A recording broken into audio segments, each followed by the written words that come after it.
So today's performance takes place on the stage of the prefrontal cortex in the theatre of the mind.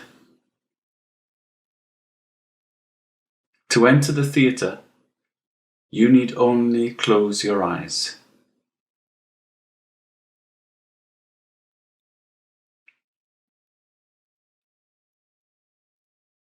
Act 1. Scene 1. The audience gathers. Ladies and gentlemen, today's performance will commence in 10 minutes, 5 minutes, 3 minutes, 2 minutes, 1 minute. Would you please take this time to switch off all mobile phones and electronic devices? Please be aware that all forms of videotaping and still photography are strictly prohibited. Please take your seats. Enjoy the show. The audience enter the auditorium.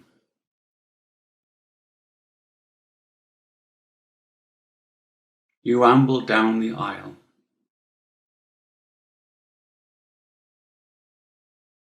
Your ticket says G17.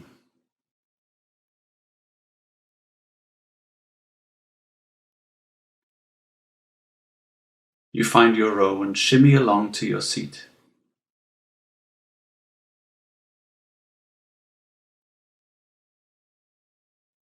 It is a deep red velvet seat. Sitting down, you notice that the stage curtains, too, are the same deep red velvet.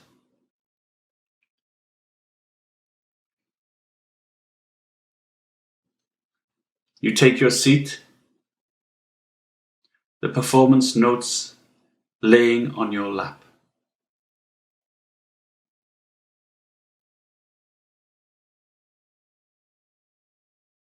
There's the title, Markov's Blanket, and some long quotes by the neuroscientist called Carl Friston.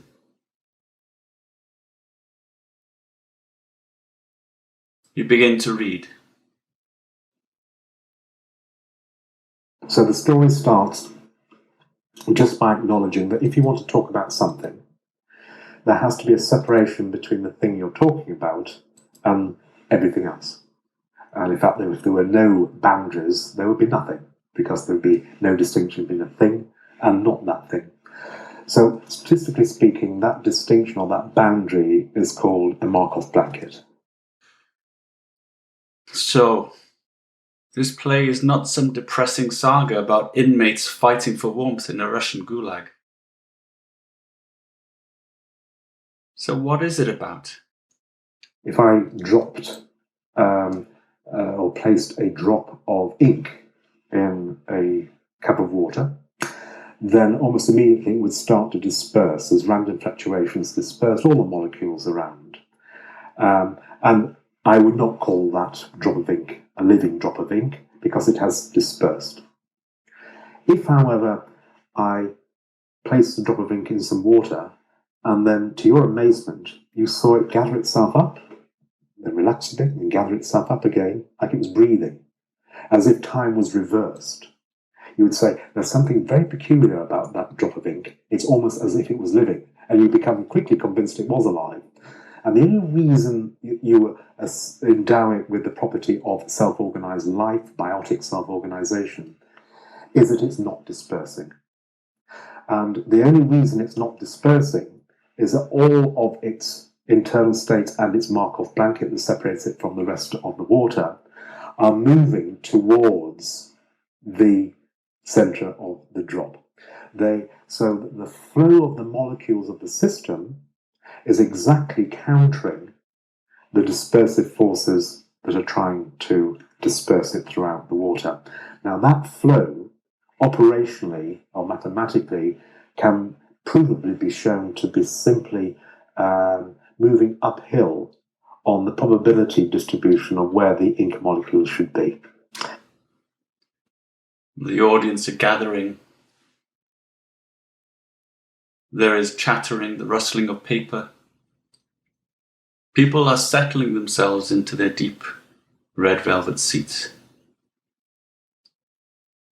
Some are trying to get their head around this text in the program, wondering what they've left themselves in for. You're struggling too. This Markov blanket, it's the boundary between things that don't just dissolve into everything else. Things that pull together into something separate. A thing as opposed to a nothing? Okay, I think I get that. I am in the game of garnering information that maximizes the evidence for my own existence. And that's basically the free energy principle.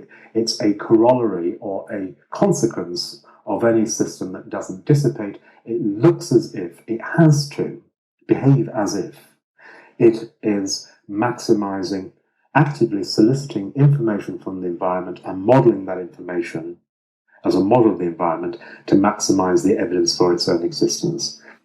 Right, now I am lost. The thing exists only to prove that it exists. Is that it? Oh, the house lights are suddenly dimming. The chattering in the audience dies down.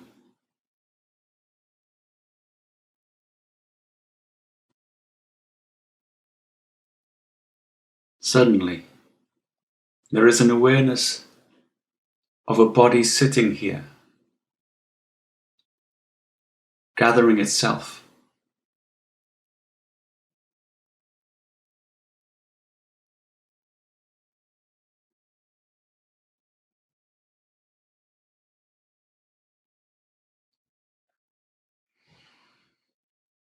Act 1, Scene 2.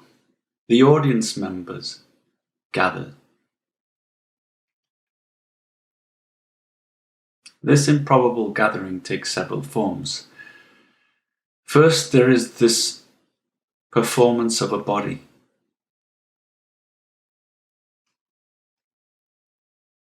Bodying.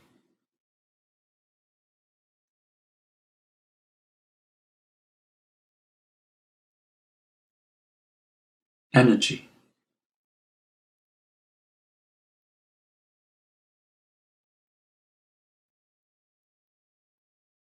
Bound.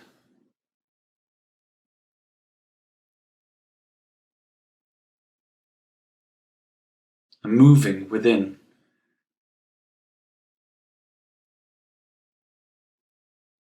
Sensed.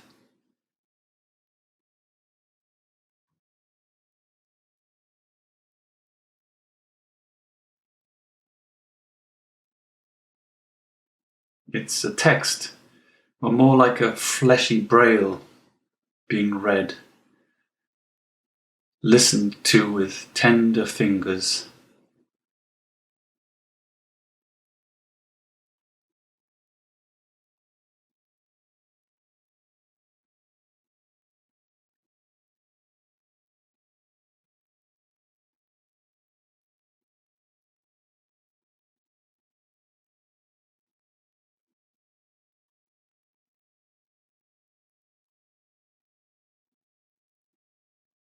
Then there is this breath. Breathing.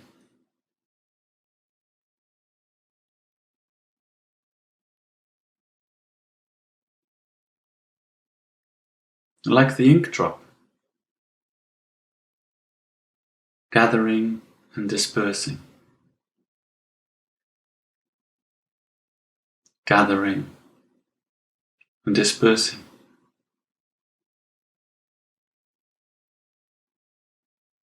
Drawing in to the performance of the body and letting go.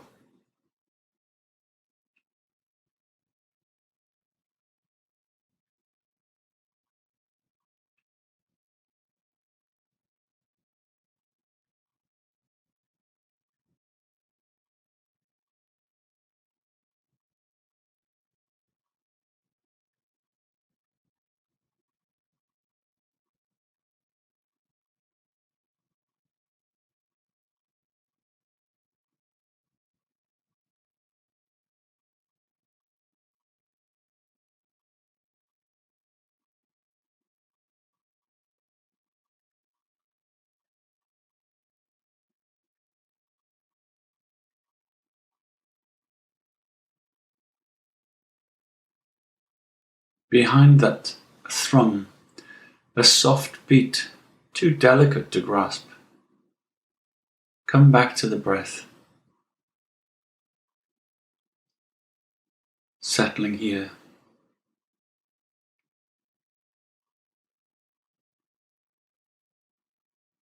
As we wait for the deep red velvet curtains to open.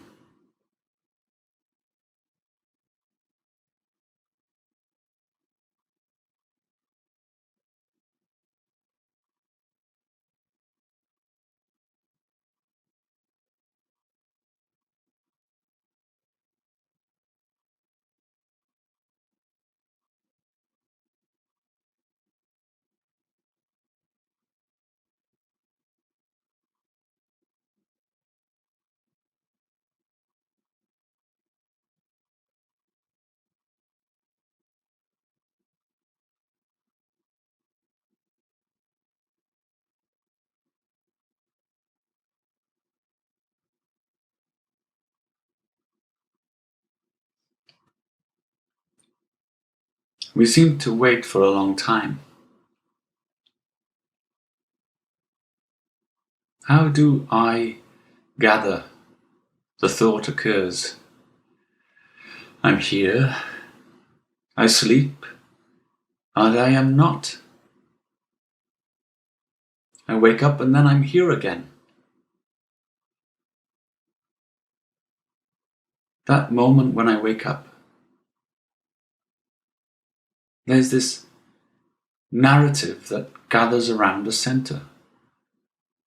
It's like it pulls itself together, dresses itself in a patchwork of names and memories, purposes, making a blanket, a poncho in which I walk into the day.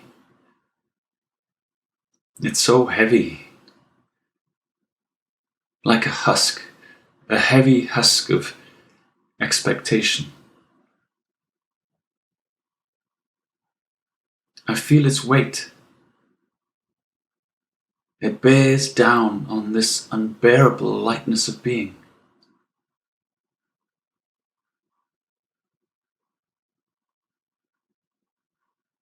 Why?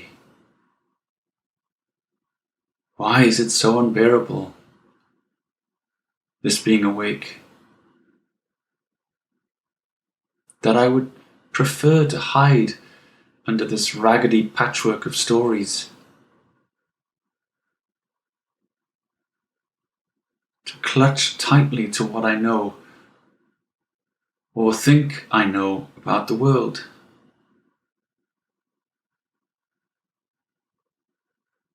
How would it be to just drop it? To shed that husk and let it all fall around my feet broken.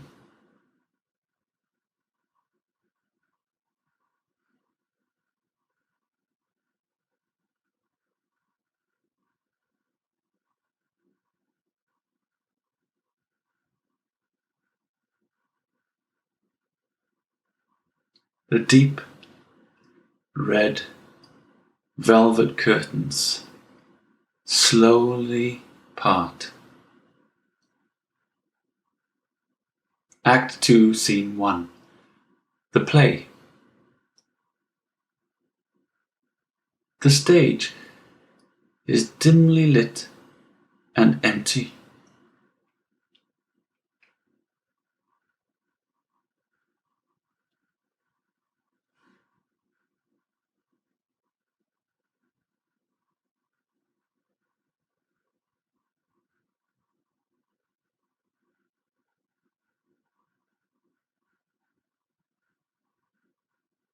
Nothing happens.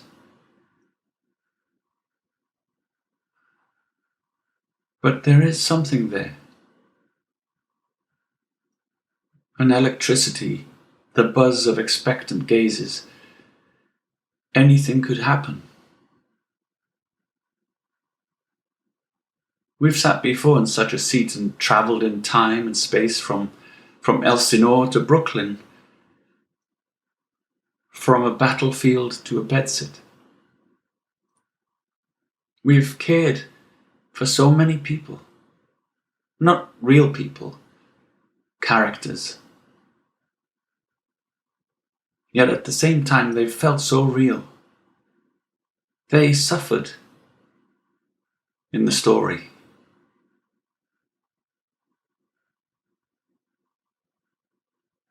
Still,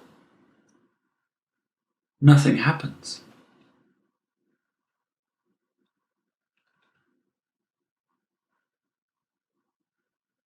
I'm aware of a stillness.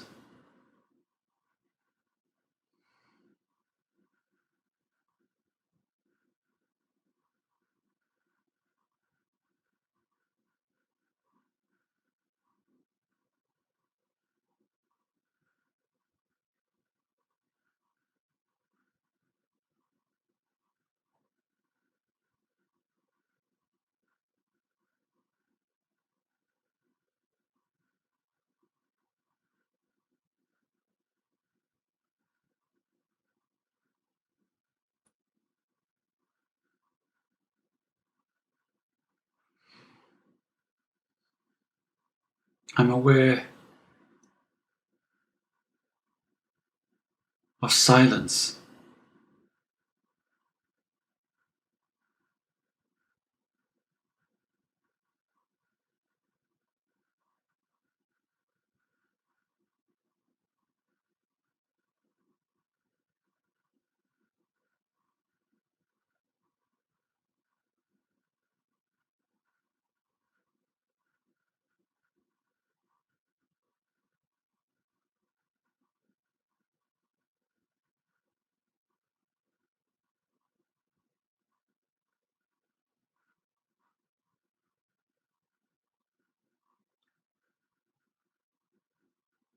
I'm aware of space.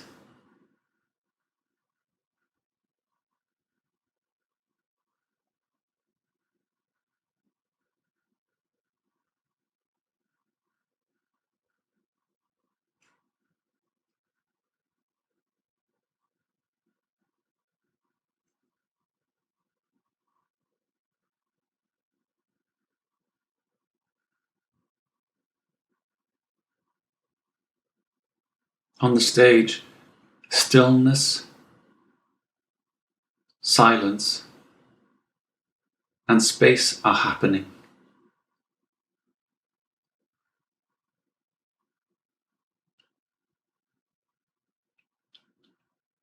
It slowly dawns on the audience, nothing is going to happen. This is it. It's just this.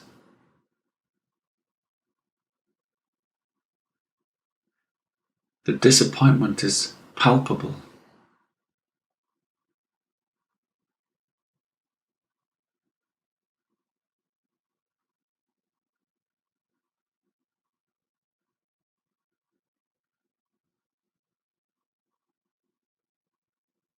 Act 2, Scene 2. The mystery. What's the director's intention here? Where are the actors? Was there ever a script? Is there anyone backstage? The audience start to chatter. I demand to be entertained. What's the meaning of this? I was promised a spectacle. Where is that spectacle? The stillness, the silence, the space of the stage seems to answer. On your nose. The spectacle is what you see with. The dance of the Markov blankets. There is nothing here to understand or to know or to find out. There is nothing here to do, to grasp, to achieve. Because there is nothing here, appearing as everything.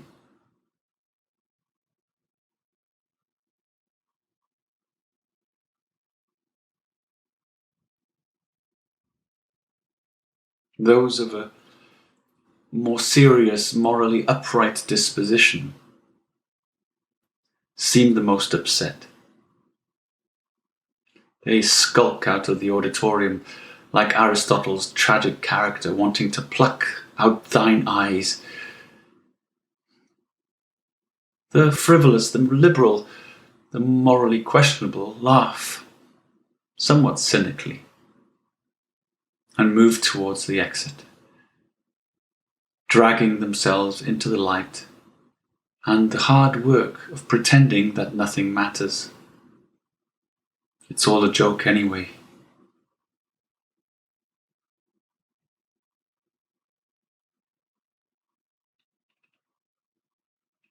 The deep red velvet curtains close. And yet, I still sit, along with a few others in the deep red velvet seat.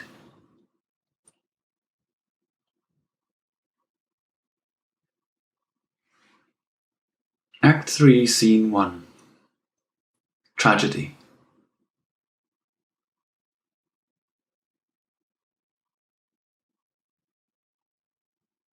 The house lights come up, and in the gloom of the emptying auditorium, I gather my things and leave for the exit. Trudging up the aisle, I think of what the rest of the day holds, what the rest of my life holds. Then something starts over the public announcement system. I stop and listen. Tomorrow and tomorrow and tomorrow creeps in this petty pace from day to day to the last syllable of recorded time. And all our yesterdays have lighted fools their way to dusty death. Out, out, brief candle. Life's but a walking shadow, a poor player that struts and frets his hour upon the stage and then is heard no more. It is a tale told by an idiot, full of sound and fury, signifying nothing. I sit down again in the back row. Now, I don't want to leave. I just sit.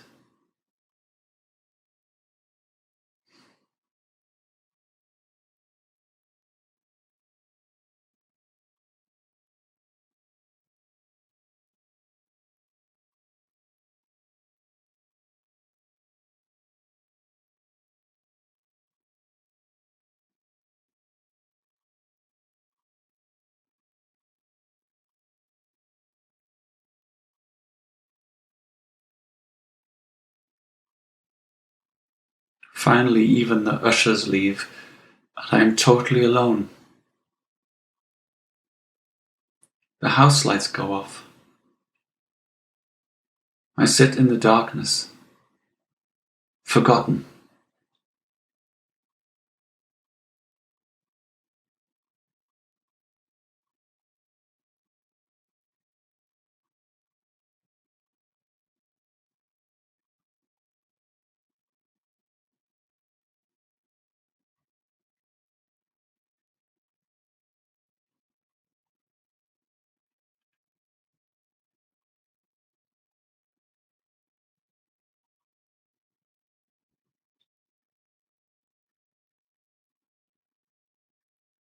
Act 3, Scene 2. Comedy. As if by magic, the public announcement system comes to life again.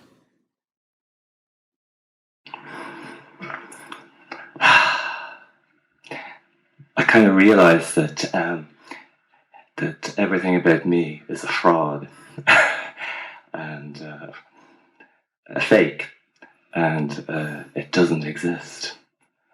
And I've realised this very much in your presence, where there's this burning and there's this discomfort, and I've realised that I don't exist And no matter what I do to try and create this Dennis, it just doesn't work, you know? There's nothing there. There's absolutely nothing there.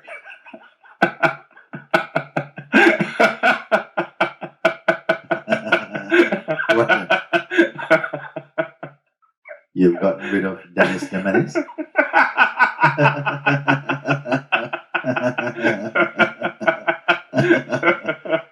And where is this laughing coming from?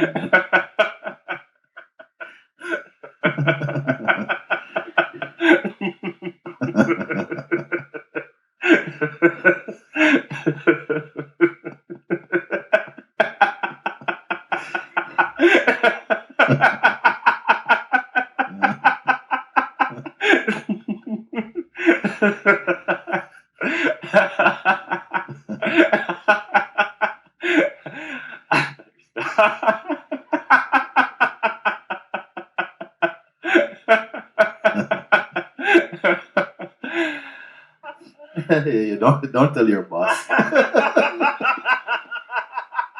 I don't exist. And then he will tell you your wages don't exist.